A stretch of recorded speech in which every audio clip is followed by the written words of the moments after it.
Would you describe yourself as being authoritative? Whether that's on the platform or in your general communication, where does authoritativeness cross over potentially into arrogance? And how do we make sure we avoid that so we can stay relatable and connected with our audiences? All this and much more is be covered in this special 200th episode of Present Influence with my guest, Chris Marr. This was the second conversation that I had with him because he came onto my other show, which is called The Coaching Clinic. And if you are a coach, then you may want to check out the episode with Chris on the Coaching Clinic. So welcome to Present Influence, the show for speaking and communication professionals to help you master your speaking skills and be able to impact, influence, and inspire. My name's John Ball. I'm your guide here on this journey to mastery level communication skills. Make sure you're following the show for weekly guest and solo episodes. And why not connect with me on LinkedIn as well to get the Present Influence weekly newsletter. First of all, welcome to Present Influence, Chris Marr. We're very happy to have you with me. Thank you, John. I'm glad to be here. I'm excited to have a conversation with you today. I'm excited to get to speak to you again because we have just recorded an episode for the other show that I do with my good friend Angie, the Coaching Clinic. And definitely I'm going to say to anyone listening to this, if you have a coaching practice as part of what you do, we will touch on some of those things today, but you definitely want to go and check out that episode as well. Different conversation. And you're thinking, oh, it's speaking to the same guest twice. Yeah, there's very good reason for that, which you'll want to stay tuned for. But you have a book that I really enjoyed called The Authoritative Coach. I've been practicing saying that, so I think I've just about wrapped my tongue around it now. Got it. But I found it really useful just in terms of, felt that one of the key themes of the book that you talk about was people pleasing. Certainly something that I've struggled with before. And I just wanted to get us maybe a bit of an overview for you as to where your coaching has been and like kinds of people you work with and what led you to focusing on this authoritative side of the coaching world. Yeah, I think from a branding perspective, one of the things we need to do is we need to have a lane that we stay in, right? So I think in the sort of more practical element of owning a word like authoritative or owning a phrase like people pleasing, when I first was establishing the brand, there was nobody else really talking about things like that. And I thought, you know what, maybe there's something in this that I can really dig into. So from a branding perspective, it made sense for me to pick something that hadn't already been well established. So that was one practical element of it. But the other part of it was just understanding like there's a big need for people to turn up in an authoritative way. And I think when you're thinking about anything that you're bringing to an audience, and an audience could be a client or from the stage or even on the podcast as well, is that owning your expertise and owning your ideas is a big part of helping other people to feel confident about what you're saying. So if I came into this show, for example, and I was a little bit hedgy about my ideas, like I've been thinking about this thing and maybe it's this, maybe it's that or whatever. And people would be like, not really sure about this guy, like what he's saying, if I'm quite confident that he knows what he's talking about or that his ideas are actually substantive, right? That they have any foundation. And so there's something about how people pleasing manifests itself in you, the way that you present your ideas to the world in a sort of committed and convicted way. And I don't know, I always say this because I think it's accurate, but also polite to say that you're accidentally diminishing your authority. People aren't doing it deliberately. People aren't going into the world to deliberately undermine themselves. But there's many ways that it manifests itself. Sometimes it's the way we turn up. Sometimes it's the doubt that we bring in that doesn't lead to confidence. I wonder why people don't hook onto our ideas, because we're the ones that are actually the doubtful ones, right? Or we're minimizing or diminishing our own authority. And so I think that's been a journey for myself, of course, but then also seeing it in others as well and being able to help them understand maybe what's going on there and how to overcome that and present their ideas better to the world or just turn up in a more authoritative way. And so I think that's a big part of it, right? It's not about authority, like having power over people, but turning up in a way that influences others. And the way to do that is to be authoritative about it, right, in your presentation. And like I said, it manifests itself in many different ways. But that's really the broad brush, John. What then is the difference between being confident and being authoritative? Or is it just like parts of the same thing? Yeah, there's probably two major things to consider here is that I look at this as like a spectrum. And I often say that the level of respect that you'll gain from your clients or the level of respect that you'll receive from your clients can never be higher than the respect that you have for yourself.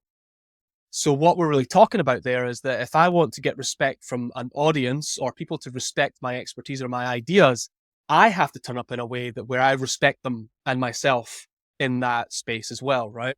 So you're never going to receive respect any more than the level that you respect it yourself. So that's about how committed and convicted you are to your own expertise. One of the major gaps, I think, is what people would probably normally call imposter syndrome, right? Which is the gap between where you are and where you want to be. And so oftentimes I'm working with coaches or with client-facing professionals that aren't quite where they want to be, right? Which means that they've got like a sort of leap to make. I call it the peer threshold, which is ultimately going from what I call the friend zone, where you're getting some pushback and some resistance on your ideas, you get some respect, but ultimately you're not quite where you want to be.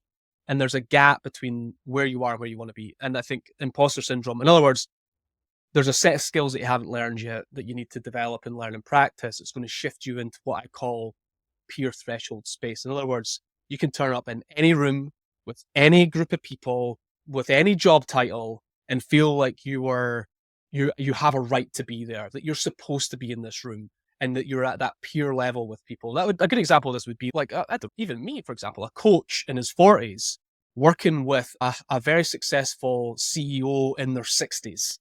Can I be in that space and be the authority? And that's the leap that I think a lot of people are wanting to make, is to go in and not feel like the supplicant in their own expertise, where they're the ones that are the expert on the stage, on the podcast, wherever it might be. And then, of course, as you go further down the spectrum, you get to the place where you're a high people pleaser, right? And I think that's getting into the area where you are turning up and there's a lot of things that you are doing that are ultimately setting you up to fail. And one of the things that I've seen a lot is that need to be liked, the people pleasing, is ultimately holding them back from being a great coach or a great consultant or a great expert. But you got to take that one step further. Because of your need to be liked and your people pleasing behaviors, you're actually holding your clients back from doing their best work as well. And so hopefully hearing that motivates people to get out of that space and move more towards becoming that authority.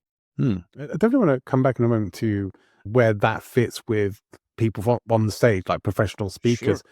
Before we do that, though, just because I should have asked you this yesterday, really, but just so we have a sense, like you say, you work with coaches, who are the people that you typically work with, and maybe even the audiences that you speak to as well from the stage? Yeah, I've got quite a broad range of different types of people, because the area that I'm in is helping people to step into their expertise, essentially. And so the broad range, for example, I work with agency owners, right? So they're leaders that want to influence their team and work through people. So I work with people pleasing shows up in leadership, right? That's avoiding difficult conversations, avoiding difficult feedback that you need to give to people. It manifests itself in so many ways.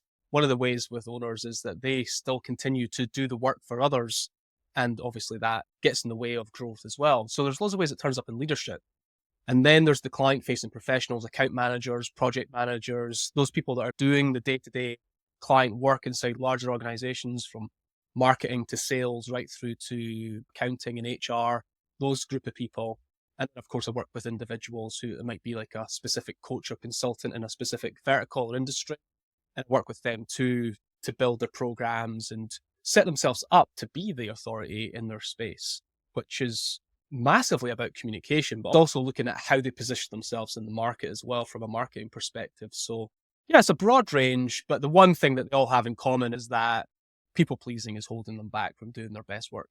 How might that fit then for people on the platform, on the stage? Or where might you see that? How are you going to know if a speaker is being affected by people pleasing?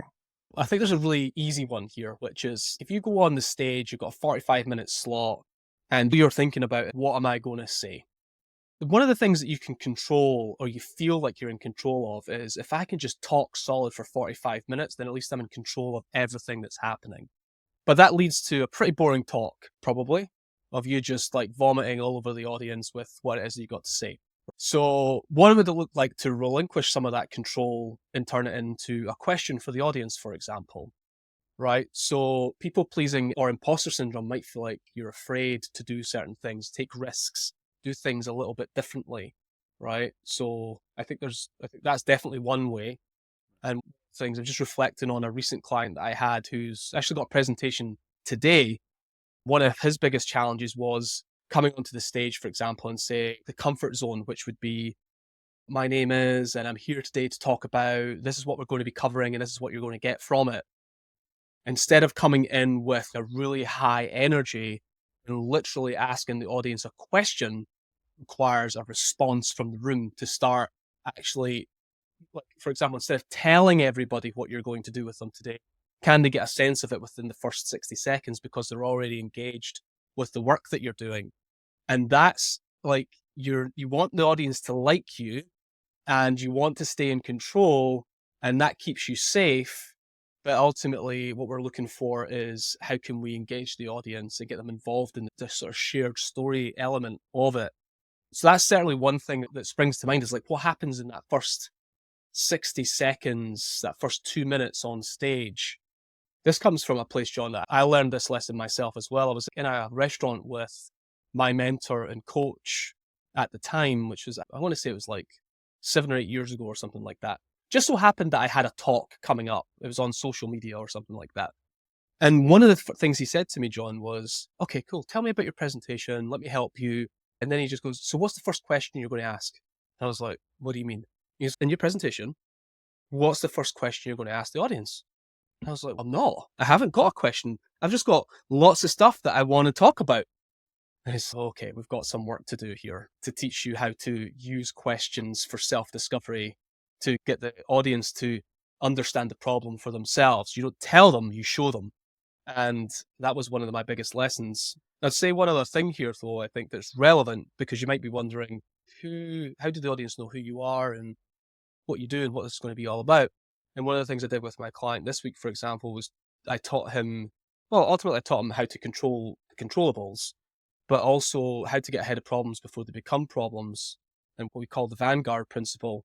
And one of those things is you've probably heard people talk about this on your show before, but to write your own intro and then give it to the MC and get the MC to practice it, and then check with them on the day that they've actually got it and they're going to say it the way that you need it to be said, so that when you go on stage, you don't have to do any of that. And you can come in with this high energy, and you could come in with the really great question that you've practiced and engage the audience from the very start. So I would say, to me, that's one of the most important things to tackle with people that want to be an authority on stage, is, can you get them to step on the stage and engage the audience immediately in that first 60 seconds, that first 2 minutes even. I tell you why I really like that, Chris, is because I've just finished, I read a lot of books, especially audiobooks. I love audiobooks. And I just finished one called The Expectation Effect. I don't know if you've heard of it. Can't remember the name of the author off the top of my head, but very interesting, just in terms of how much of our life and our experience is created or generated by expectation, to the point at which it can actually affect things like our longevity or our general health. Whether if we have negative, just some stuff I've been listening to, if we have negative associations about aging, for example, we're probably going to age more quickly. If we have negative feelings about older people, there's just one example, but there's so much of life that comes into it. Creating that kind of introduction for yourself to make sure what's said actually needs to be said is creating that expectation effect to a degree with your audience, or like pre-framing them on authority. Yes, 100%. I don't know that a lot of people think that they can do this stuff. And it's like, you've got to step into the places where you can have more control than you have already. And certainly the intro and the outro, this is what I was working with my client on, is write the intro, have them practice it, make sure on the day that they're going to read it the way that you need it to, so you don't have to do the quote unquote boring intro on the stage. Set yourself up for success, essentially. Set the conditions for success. Similarly, the outro is important as well. Right. So oftentimes you're not allowed to, number one is, oftentimes you're not allowed to pitch from the stage. It's just like part of the conditions. You're not allowed to pitch. But most people aren't very good at it. But if you can set it up so that the MC says, it's a great presentation today, Chris, the audience got a lot from it. If someone in the room was interested in working with you going forward, what would be the best way for them to do that? And so if the MC knows to ask you this question at the end, you're not pitching anymore. You're answering a genuine question that the audience then hear the answer to. And I was teaching them this as well. It's like, if you want to make this work for you, you've got to get the MC to help you, to help the audience, to help things move along. So it's just a Yeah. similar example. I think there are so many, there are a bunch of different ways of doing that. I like that one. I haven't heard that before. But yeah, how you close off to be able to set yourself up for people to come and follow up with inquiries, because you generally can't pitch at events unless that's been prearranged. Right. And you probably, as you say, you probably don't want to even do that unless you're good at it. And most people just aren't, for many reasons, mostly because people fall apart when you start talking about money and offers and things like that. It needs to be really well practiced. The whole authoritative concept, right? There's this whole thing of like, when you're up on a platform or you're being presented as a speaker, whether it's a virtual event or a real in-person event, the fact that you're up there, that your name is listed as a speaker, that provides a certain amount of authority expectation as well. But it seems, especially from your book as well, that there's an inner game and there's an outer game when it comes to this. Like maybe some of the outer game, things like your brand concept and how you talk about what you do, and the inner game of that mindset of really owning it. Could you lay that out a bit more for us as to what needs to happen on both levels? And it's probably a big question, but as best you can, give us a bit of an outline there. I guess if we're talking about like a good place to focus on there might be like the jitters, for example, like where anxiety shows up. I'm sure that many people have talked about this before, but oftentimes anxiety is showing up where we're like that imposter syndrome showing up for us because we're too focused on ourselves. And one of the inner game pieces I found to be really helpful for me, even coming into this podcast today and the one that we did yesterday, I just wrote down an intention for me. Like, I know a bunch of stuff. My hope is it comes out in an articulate way. My intention is that that I want it to. But ultimately, the overarching intention is, can I help the people listening or watching this be better in some way? Can I help? That's basically it. And so the inner game with even going onto a stage, and this is a platform as much as a stage is a platform as well. The stakes might be higher since you're in person. People can throw things at you if they want to.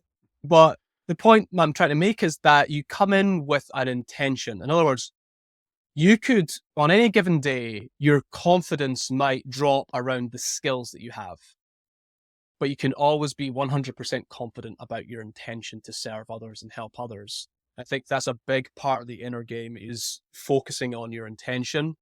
And one of the other things I like to think about a lot is this inner game of letting go. One of the books that every time someone mentions inner game, I just think about The Inner Game of Tennis by Timothy Galloway. Right. And I've read that book so many times now that I understand this idea of, can I create the conditions in my body and my mind and trust that my practiced skills will show up in the moment for me? That, I think, is trying to explain it. I can give you the science on it, but there's something about trusting your skills to show up, trusting your expertise to show up in the moment, and not chasing it or not forcing it or not telling yourself to do it, right? But allowing it to show up in the world for you when you need it. So for example, you might be stepping into a really high stakes session with a client, or like maybe you're doing a pitch, for example, like really high stakes stuff. But can you trust yourself that everything's going to show up in the right way for you in the moment? And I think when we focus too much on forcing it and like going over it over and over in our head, it just builds anxiety, and we feel more and more like an imposter than we actually are. So I'd say that's the inner game. I think that's a big factor. What do you think? Would you add anything to that? For some reason, I was thinking back to my childhood of learning to play keyboards and piano, and just how essential it was to keep showing up and practicing that and staying consistent with it. So much of that is about putting in the work to make sure that you can do that. And I think one of the reasons why one of the ways in which people often undermine themselves is by not doing that, not doing enough practice, enough preparation, showing up to some degree half-assing it. But more than that is, I think if you show up for a talk that you're delivering not fully prepared and rehearsed, is probably almost unfair to be charging for it, because you're not going to be able to deliver what someone could. And I do think It's not just the 45 minutes or whatever that you're on stage that you're being paid for. You are being paid for all the work that you've put into it, all the practice, all the rehearsal that you get paid for multiple times. But Sure.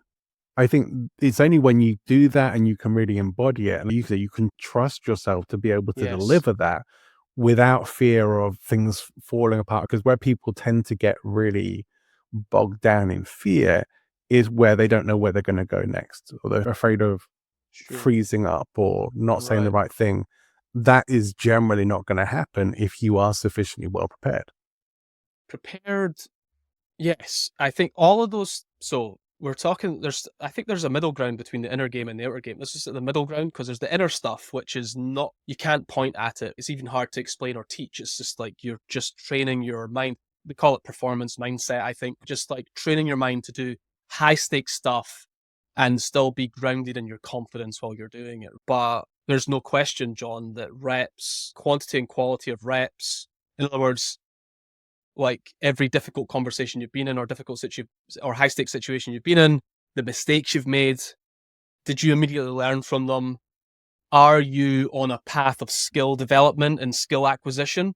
I think people miss this. Oftentimes it's like everything's skill acquisition.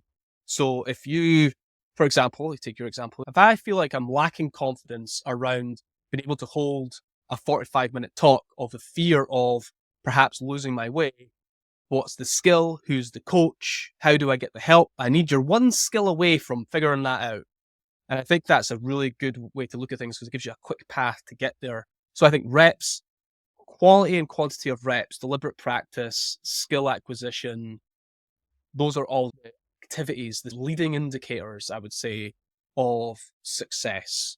You're doing all the work and you're getting as much from it as possible. One of the things I've thought about a lot, John, is like I put the book out a couple of years ago, The Authoritative Coach. There was people in the same job doing the same work as me at the same time, except somehow I managed to extract all the value from it and produce my first book from it, which there's going to be many books, but this is the first book from it.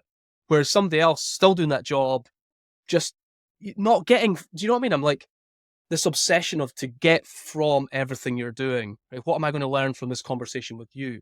I've got a client call directly after this. How's that going to develop my expertise? There's this obsession to just constantly, like, this in a really healthy way. It's like a love or obsession of the work that you do to continually improve. I don't even think about it that much these days. Just, I want to get from everything that I'm doing so I can improve and get better. And it's skills, it's patterns, it's insights, it's expertise. Yeah. Ultimately. I think there is something that comes from this, and I've seen it on my own coaching journey, and I do see it with other coaches as well. Of when you first get started in coaching, speaking as well to some degree, you're in it, you're doing it. It's all very much about the delivery and getting your reps and getting the experience. But at some point, hopefully you start to take a little bit of an overview position on what you do as well, where you can be a bit more analytical, a bit more meta, if you like, about things, Right. which is where you can start to extract things like you have with the authoritative coach of these are the frameworks and the processes that will work with to get these results and help you along the way. And I don't think you can really do that until you put yourself into a position where you can take a little bit of distance and give yourself some overview over what you actually do, because you have to not be in it to be able to see it from that perspective. There is a journey there. I think I can articulate it quite simply, right? There's two things I think to consider here. One is the levels of learning, right? Again, this is something I think I've thought about a lot, but there's this idea that level one is to study, right? So you're reading the books, you're learning from other people, you're in this box of other people's thoughts and ideas, gaining all the foundation knowledge and understanding of what exists. And then you got practice, level two, right? So I'm getting the foundational knowledge. I'm in the room. I'm doing the sessions. I'm doing the talks. I'm doing the workshops. I'm cutting my teeth. I'm at the Chamber of Commerce. I'm at free events. I'm doing all those things where there's no microphones and there's no stages and it's all that stuff, right? And you're getting all your reps in. So you're studying and you're practicing. And then the third level is to teach, right? Is to teach what you're learning to others. And I think as you go up this ladder of, you start to build your expertise, like you said, you see a broader view of it, which then I think that transition happens next, which is, okay, over the years of all my work, what patterns have I seen in the work that I'm doing? what are the insights? What am I learning? So an insight might be, an insight is something that if I told it to you for the first time, it would surprise you. Like it's something that you don't know. Because I've worked so long in this area, I've learned that people think this, but actually this is true. And they go, wow, that's interesting. That's an insight, which ultimately then can be turned into frameworks, right? Frameworks are things that experts develop because they had to do a lot of guesswork and then a lot of hard work. And then they can turn it into a framework. So you don't have to do the guesswork and the hard work anymore. Yeah. You can get there a lot faster, a lot better. That's something I wanted to get to with you, actually. How important are things like frameworks and branding from that perspective for being an authority as a coach, as a speaker, or however you're showing up? Yeah, I think it's absolutely critical that you're developing your own IP, that you're able to extract patterns and insights from your work over time and get somebody, like if you're taking someone through, this happens all the time with me. I'll be on a client session with someone, they'll be like, how would you tackle this, Chris? And I'm like, oh, it's the first time let's lay it out. And then I'm like, actually, that's it. That's the steps. Now I could turn that into a step-by-step guide, a framework, a illustration, something that helps the next person get there a lot faster. I'm attracted to it naturally, I think. I love, like, when I'm reading a book and there's illustrations and you can show people the journey. I think that matters. People need to see that. I think it's a really simple way to get that across. So I think there's something about, and I think we should recognize this and appreciate it more, especially of our contemporaries, which is when someone's got something complex dialed into a simple chart or a simple framework or a simple illustration, they have worked really hard to figure out how to communicate that to you in a simple way without it being overly reductive, right? You don't want to undermine your authority because you've made it so incredibly simple. But at the same time, there's something really important about being able to communicate complex things in simple ways. And those are frameworks, methods, tools. And I think there's something really interesting if you can get to a position where you're ultimately developing your own version of those things as well. I think it's okay to share other people's frameworks, but I would argue that the lesson I've learned, and I can be completely honest with this because I put radical candor in my book, but V2 is not going to have it in there because to me, looking back now, that was a silly thing to do. It would have been much more sensible for me to perhaps not have published the book and figured out what my framework is, because I've got it now.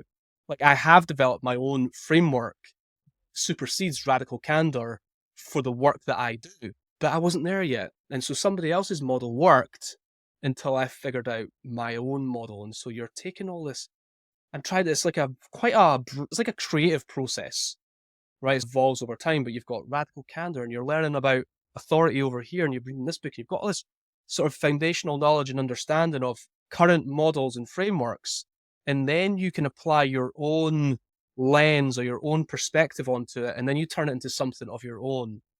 Like, this is something I pulled from Seneca's letters from a few thousand years ago, was how long are you going to live in other people's notebooks? How long are you going to live in other people's work?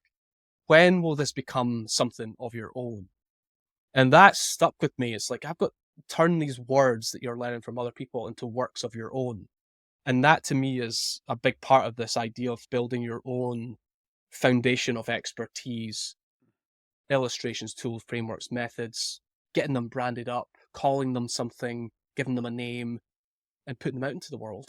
Always welcome a bit of stoic wisdom onto the show. So I appreciate that. I do think, personally, I think it's essential, especially for speakers and coaches who are in personal and professional development, which is most, not all. There are some maybe for whom frameworks aren't quite going to be so important for various reasons. But probably for most of the people who this show is for, it is. And it is that thing of then having your own stuff. I do think you really can't stand up as an authority in someone else's stuff. Like, I've seen this in the professional training world, for example. I've been involved with professional training, personal and professional development companies for years. And I've seen trainers be trained the way that the original speakers were trained. The same stories, exactly the same program, the delivery style and all that. It's not their stuff. It's not their way. They have to find themselves all over again when they move out into doing their own stuff. For when you do have that, when you do find that for yourself, I think it's incredibly empowering for your identity to be Right. able to feel that. So it is that, as you said about the bridge between the inner and outer work. When you have that stuff, it actually helps with the inner work as well, of owning that as being your expertise and authority. So I do appreciate that. I think there's a work there that I would encourage everybody to do, to sit in the problem for longer and know that you can come up with your own concepts and your own frameworks and tools. I think one of the mistakes I see people make is that they create frameworks because they think that's what they need to do. So they'll ship a framework, but it has no real foundation in testing. So here's a cool way to illustrate a thing that I've never done before with people, but it makes me look good. And that's not it. It needs to have space and foundation. Like every framework I share has, the framework is the output of having done the work so many times. And even sometimes I'll create a framework and then I'll go teach it again. I'm like, still not it. Like I'm gonna have to change it. So I've had to restart things from scratch because they just didn't quite land. And you've got to be prepared to continue to refine and tweak your stuff. And so I think it's important to recognize that what you're doing here is creating tools or methods or frameworks to make it easy for other people. But if you're going to, I think this comes back to authority from the stage. If you want your framework or tool or methodology to really land, you have to have really good stories to illustrate how the tool actually helps, or stories that illustrate where the tool would have helped if they had used it because they made the mistake or had the problem that you were trying to illustrate. And I think it's important to recognize that this got to come from something meaningful. Yeah, a lot of the clients I work with are people who've come from training backgrounds, workshops, even teaching and coaching backgrounds as well, who really struggle to let go of this idea that everything on the stage then needs to be teaching. And Yeah, you're absolutely right. It needs to be stories. It needs to be, things need to 100%. be illustrated. We need to have case studies. Otherwise, you're just doing an information dump on people, which may put them to sleep, or maybe they'll pay attention to it, but they won't remember it. And that's the most That's right. important thing. They won't take much away from it, but they will 100%. remember your stories. They will remember how you close things off and what the message Mhm. that you left them with. The whole recency bias of things, like how you close your talk, is one of the most important things. Yeah. There's one thing I'll share here that I think just helps complete this whole thought, of this conversation that we're having, which is when I'm teaching people how to do a talk, I teach it in segments. So, for example, if you had a 60-minute talk, it might be 3 segments, but you could deliver the same talk. You just take a segment out and you could teach it in 45, for example. And these things are like blocks within your presentation that you can switch in and switch out as you need to, depending on how much time you've got. One of the ways that we structure a segment is through this idea of question, story, result, challenge, right? And so the question that you ask the audience is supposed to is supposed to bring about the problem in their minds before you tell them what the solution is or what the tool is. So, for example, you wouldn't come into the audience and say, "Hey, I'm going to teach you this really cool tool." And they're like, "What is it?" Like they're already resisting the idea.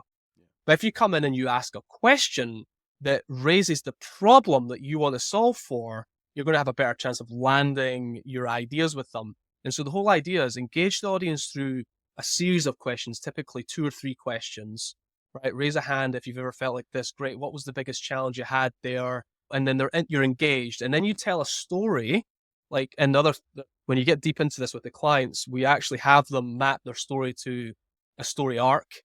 So they tell the story really well, and then they can land on the result of that story, what the outcome was, and then leave the audience with their own homework, their challenge, the call to action. What are you going to do next? You can even finish with a question. What's your biggest takeaway, or whatever it might be? So when we think about authority, and we think about, I think you made a really great point, which is, look, if we're going to do this, we're going to get better. Let's do the best we can to make sure the thing actually sticks with people, right? And one of the ways to influence an audience, to make your ideas stick, to help teach it to your audience in a way that actually stays with them, is question, story, result, challenge as part of a single segment in your workshop or in your talk that you're doing. I think about that a lot when I'm doing the work is, okay, I want to teach them this thing. What's the problem I'm really trying to solve here? And what's a story that I have that illustrates this? And if I do all of that, and then they walk out the room and someone bumps into them in the corridor and says, "Hey, what was your presentation all about?" Do I know what they're going to say to that person? Now, after going that presentation with Chris, I now realize that what is it you want people to say about your presentation? And those are the things I think a lot about when I think about getting your stuff together, right? Preparing well so that when you get up on that stage, you can articulate your ideas, you can tell stories, you've got your questions, you know what problem you're solving for, you know what you want them to leave with. Those are the things that I think if you really dial in on them, you will come across more authoritative from the stage as opposed to waffling through a million ideas, running over time, going too fast, and then like everybody in the room's, I don't know which idea you want me to what is the thing that you want me to go away with?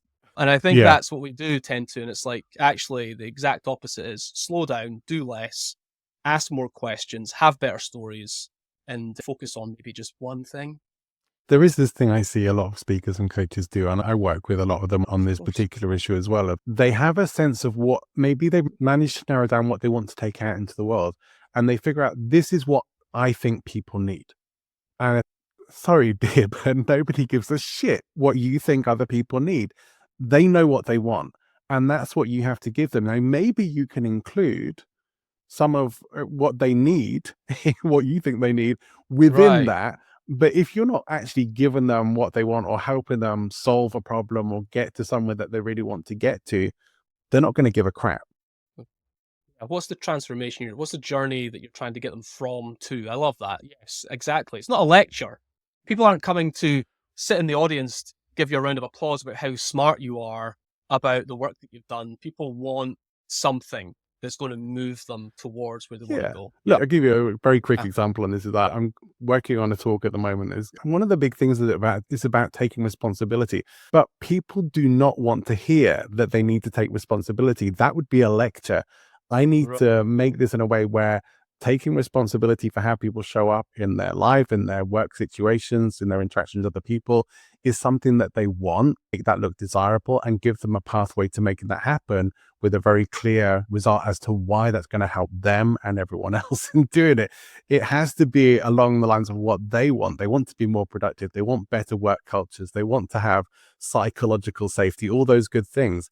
But if I just go say the problem really is that you're not prepared to take responsibility for what you say or how you show up, it's like no one wants to hear that. Masterclass in how to get pushback from an audience. Yeah, no one's going to buy that. I don't want to hold you for the whole day because we both have lives to get on with, but I do want to get to one thing that you may be able to shed some light on.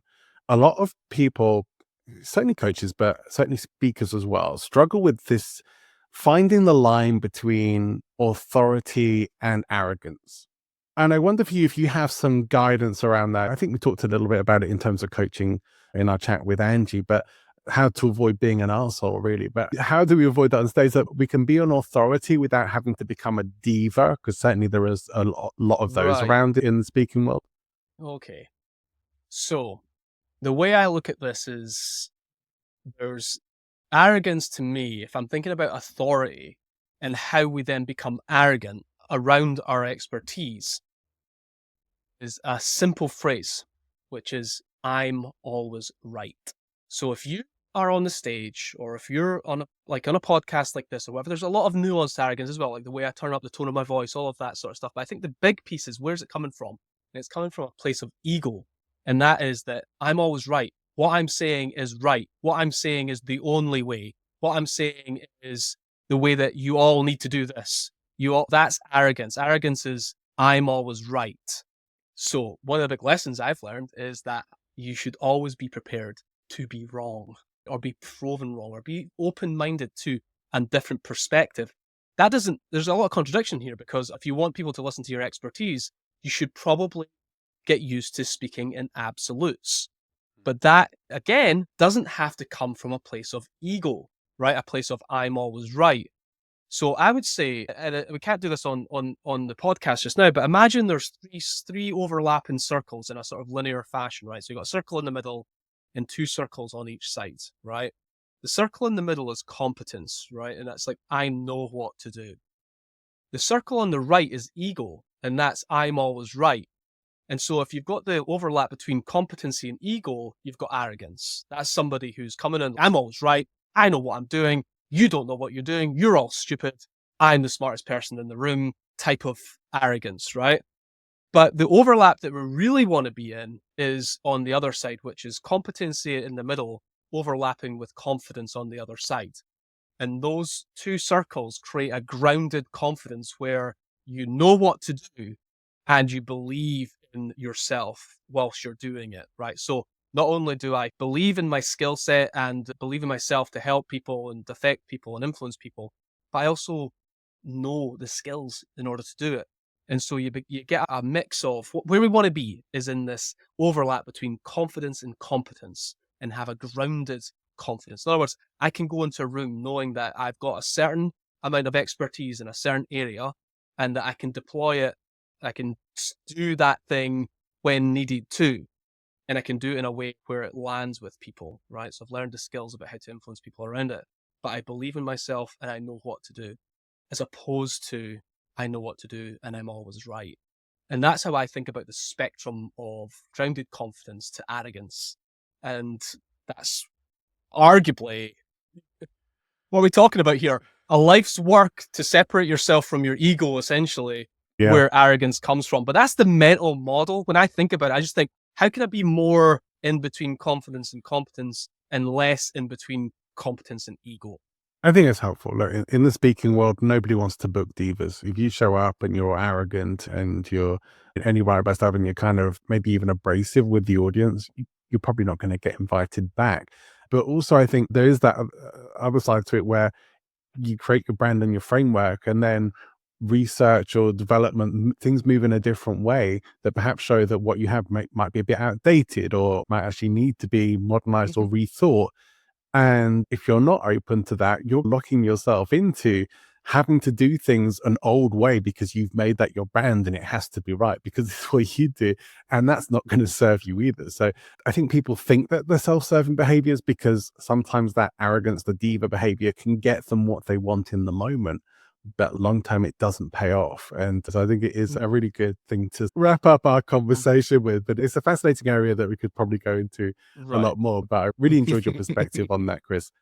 For people who want to go and find out more about you, which I do recommend because I really enjoyed The Authoritative Coach. It's a great book. What's the best way for people to find out more and connect with you? Yeah, thanks, John. Obviously, the book, Become an Authoritative Coach, is on Amazon, and you can get it on any store in Amazon across the world. It's about $10, so it's nice and easy to pick up. There's also the audiobook as well, which I recommend as well, and then you can get it on Kindle. So that's the book. And I think if anyone's wanting like more recent things from me on an ongoing basis, the best place is Instagram at The Authoritative Coach, and there's videos, reels, and all good stuff happening there as well. And then I'd say the last thing, especially if you go to Instagram, you'll see this anyway, but I have a people-pleasing assessment as well to help client-facing professionals find out where their people-pleasing behaviors are showing the most and how to solve them as well. So it's an assessment that takes you through that and then gives you coaching and training on how to repair those particular areas that are showing up for your manifesting for you too. So those are the best places, I think, more for valuable indeed, because I certainly, as I said right at the start, maybe before we recorded, but I think most of the people who are doing speaking work are also doing coaching, consulting, things like that. We need to know this stuff. We need to make sure that we're following that. So I really appreciate that. I think I've been very lucky this week that we got to talk about coaching with Angie on the coaching clinic. Today, we got to speak a lot more about speaking and owning your authority and mindset and a deeper dive into stuff. It's been a really fascinating conversation, Chris, and you certainly have expressed things very well. I've thoroughly enjoyed it. Thank you for coming and being a guest on Present Influence. Thanks, John. It's been great. Well, I hope you've enjoyed the show. And if you have, leave us a 5-star review on your podcast app. If you already have your device in your hand, it should be nice and easy to do. And certainly, I will appreciate you forever for doing so.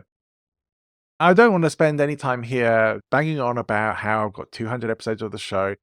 It does feel like a milestone for sure, one that I celebrated. I talked a little bit more about that in my solo episode on Wednesday. So if you haven't already checked that out and you want to hear some of my journey and experience to make it to 200 episodes, and boy, it has been some ups and downs, please make sure you do that.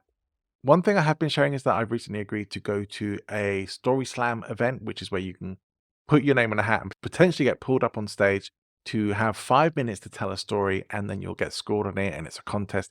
Should be a lot of fun. So I'm going to be doing that. No guarantees that I'll actually get caught up on stage, but if I do, hopefully it'll be fun. If I can get a recording of it, I'll share that with you. But next week, I am going to be doing my first ever open mic comedy night. I am excited and I'm also terrified, but I am looking forward to it. I've been working on the 5-minute material. It needs a little bit of honing, maybe a bit of practice in front of a few people before I take it live on stage, but I think it's going to be okay. I'm hoping that I'm not going to completely bomb, but either way, I'm going to share the results with you, and we'll make that into part of the show, provided I could get a good enough quality recording to share. But here's where I want to wrap up episode 200. And to say at this point as well that despite last year where I really was in two minds as to whether to carry on with the podcast or to maybe call it a day or maybe start something new, which I did with the coaching clinic, I still came back to Present Influence because it's so tied in with everything else that I want to do professionally. And I have to say that the quality of guests that I'm getting at the moment, people like Judy Carter just recently, but Chris today as well, just amazing. And the guests that I'm lining up are equally exciting specialists. And I haven't many times, just haven't heard them going on other shows that I listen to as a professional coach and speaker. So I hope in doing that I'm bringing you people and information that other people may not be bringing you. So make sure that you stay tuned for more of that. And if you have feedback for the show, you can certainly get in touch with me. LinkedIn is probably the best place to connect with me. I spend a lot of time there. Shoot me a message, leave me a voicemail or a video message if you prefer. And if you do prefer email, by all means, send me an email to john@presentinfluence.com. I'll be very happy to hear from you. Do go and check out the presentinfluence.com website. This is all recently updated, refurbished, completely revamped website. I hope you'll enjoy some of the information and content there, and maybe even try your hand at the Speaker Strengths Archetype Assessment quiz that is there for you as well. All right, that's it for this special 200th episode. We'll see you back next time with episode 201. Wherever you're going, whatever you're doing, have an amazing rest of your week. Take care. See you soon.